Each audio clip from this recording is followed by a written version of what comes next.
Umongameli weNadel umnumzana Mvuzo Notyesi uthi bayasamkela isigqibo esithathwe ngujaji Raymond Zondo sokuyalela unobhala wekomishoni ephanda ngokubanjwa ngobhongwana kukarhulumente ukuba amangalele umnumzana Jacob Zuma emva kokuba lo kaZuma iphume ngaphandle kwemvume kajaji Zondo kule komishoni kule vek'iphelileyo emva kokuba ujaji Zondo echithe isicelo besifakwe ngumnumzana Zuma sokuba okaZondo asiguzule kule komishoni. Notyesi uthi isenzo sikamnumzana Zuma sibonakalise ukudelela umthetho. We welcome the decision by the chairperson of the commission to lay charges, and then we believe that that was a contemptuous behavior. He ought to have remained in the commission until he is excused. But we have to separate his lawyers because the lawyers may have acted in accordance with the instructions. We don't know what the instructions were, so it would not be fair on our part to criticize the lawyers.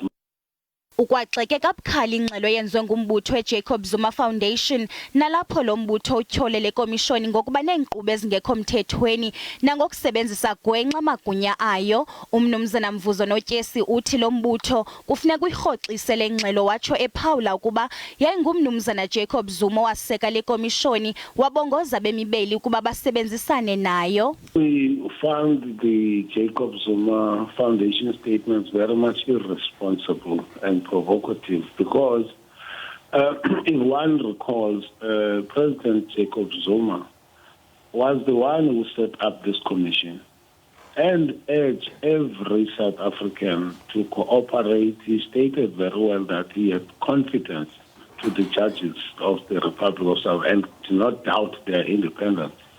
And now all of a sudden, when the decisions of the commission do not favor him, the foundation has an audacity to attack the institution that is set up in terms of the law. We find that to be an attack to the constitution and to undermine the integrity of the commission itself. Ujaji Zondo kwayalele unobhala wekomishoni unjingalwazi idumele ngumosala ukuba afake isicelo esikhawulezileyo kwinkundla yeli yomgaqo siseko sokunyanzelisa okaZuma ukuba azokuphendula kule komishoni.